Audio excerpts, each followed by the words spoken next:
Shalom, kita jumpa lagi dengan saya yang menjelaskan suratan Efesus. Kita sampai pada pasal 5 ayat 6 sampai 13 yang terkena misbah dupa.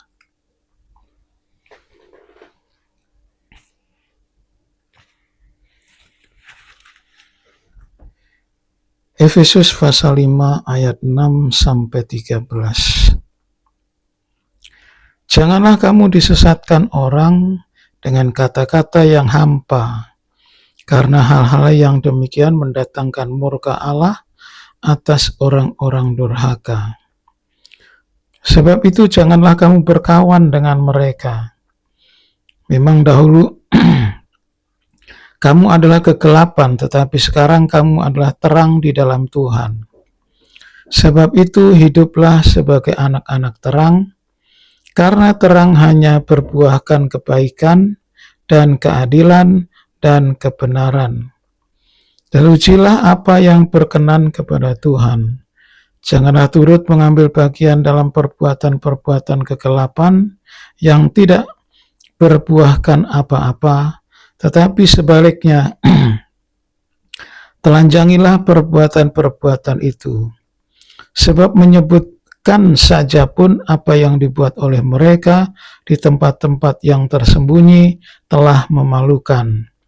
Tetapi segala sesuatu yang sudah ditelanjangi oleh terang itu menjadi nampak, sebab semua yang nampak adalah terang.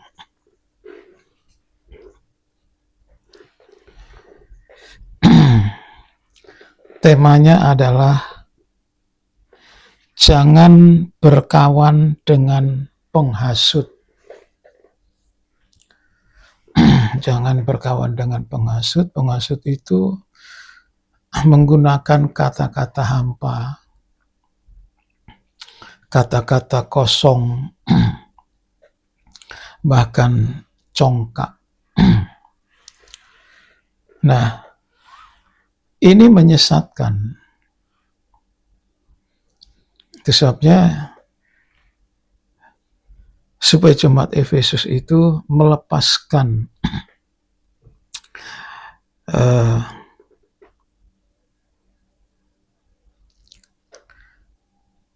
dari murka Allah. Jangan berkawan dengan mereka.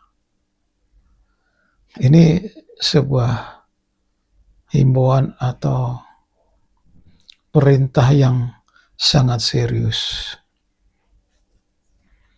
Nah, untuk itu kita lihat orang yang menggunakan kata-kata hampa itu. Dalam 1 Timotius pasal 1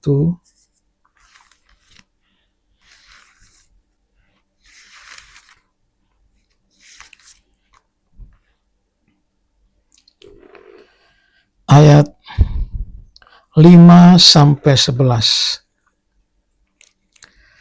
Tujuan nasihat itu ialah kasih yang timbul dari hati yang suci, dari hati nurani yang murni, dan dari iman yang tulus ikhlas. Tetapi ada orang yang tidak sampai pada tujuan itu dan yang sesat dalam omongan yang sia-sia. Jadi omongan yang sia-sia itu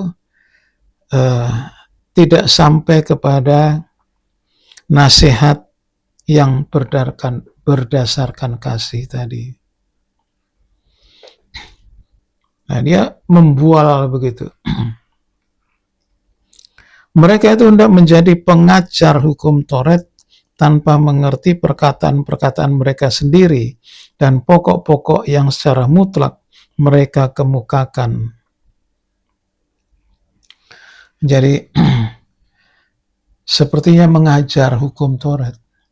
Tapi apa hukum Taurat itu tidak tahu dia.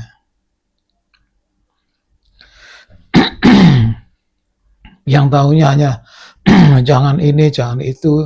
Cuma begitu aja. Secara dalamnya tidak mengerti.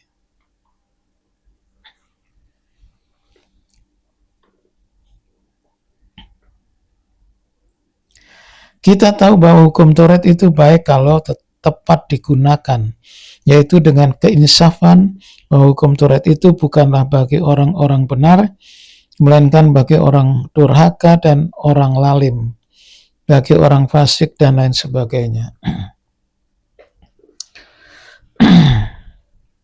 Kalau memang hukum Taurat mau dilakukan, ya silahkan. Tetapi ini nggak jelas. Nah, orang ini nggak jelas. Jadi itu bahaya. Lebih jauh, di dalam 2 Petrus pasal 2,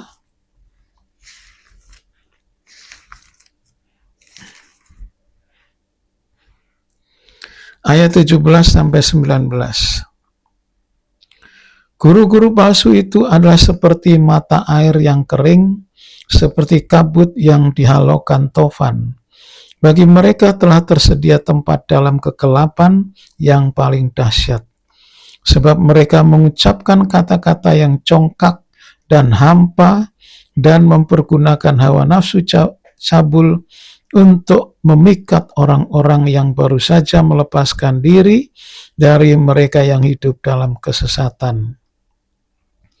Mereka menjanjikan kemerdekaan kepada orang lain, padahal mereka sendiri adalah hamba-hamba kebinasaan. Karena siapa yang dikalahkan orang, ia adalah hamba orang itu. Jadi guru-guru palsu ini menyebar kemana-mana dengan kata congkak, kata hampa, omongan yang kosong tadi. Itu gunanya untuk menyesatkan kita. Ya, itu lebih baik jangan berkawan dengan mereka. Nah, apa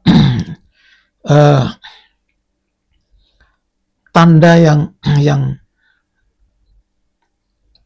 bisa kita ketahui dari mereka?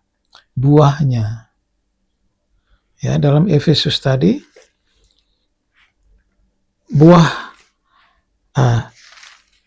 kegelapan itu tidak membuahkan apa-apa. Tapi siapa yang hidup dalam terang, dia membuahkan keadilan, kebenaran, kebaikan. Jadi orang yang membual tadi itu hidup dalam kegelapan, maka kalau kita mau tinjau lebih dalam lagi, mereka tidak membuahkan kebaikan. Tujuannya itu jahat. Tidak ada keadilan. Karena tujuannya itu memenangkan dirinya sendiri. Kalau berdebat itu nggak ada berhentinya. Ya, jadi orang-orang seperti ini kita harus memisahkan diri. Percuma meladenin orang yang demikian. Tidak berbuahkan kebaikan, keadilan, dan kebenaran.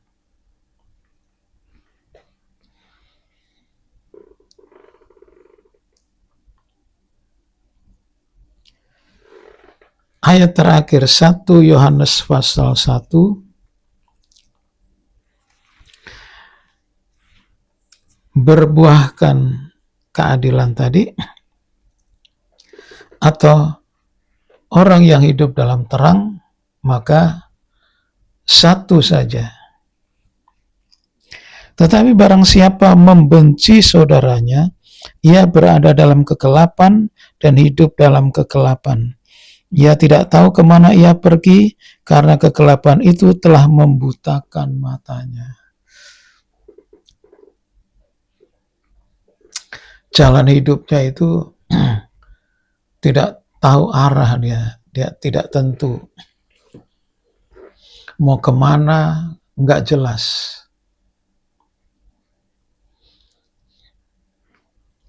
Yang dia inginkan adalah hawa nafsu.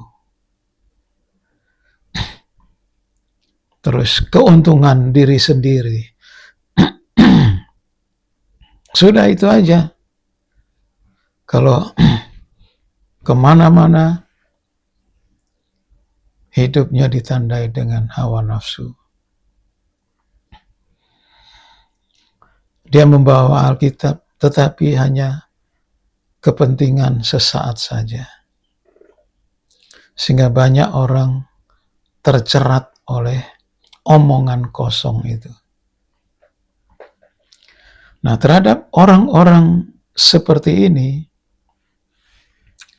maka jemaat Efesus dinasihatkan untuk memisahkan diri. Sebab jemaat Efesus itu sudah ke pasal 5 ini, itu sudah harus membuahkan kebaikan, keadilan, dan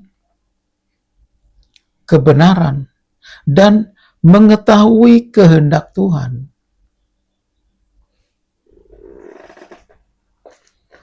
Jadi ini jemaat sudah pendidikannya itu sudah tinggi.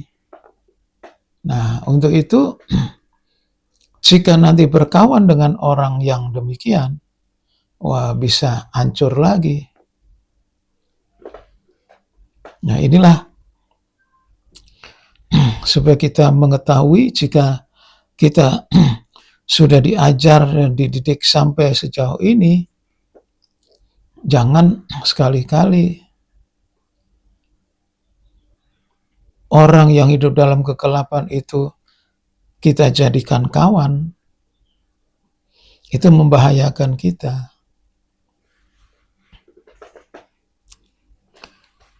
Bukan berarti kita memisahkan diri dari pertemanan, tetapi prinsip hidup itu harus kita miliki. Jangan sampai kita rugi nanti. Jadi kalau dia prinsip hidupnya begitu, ya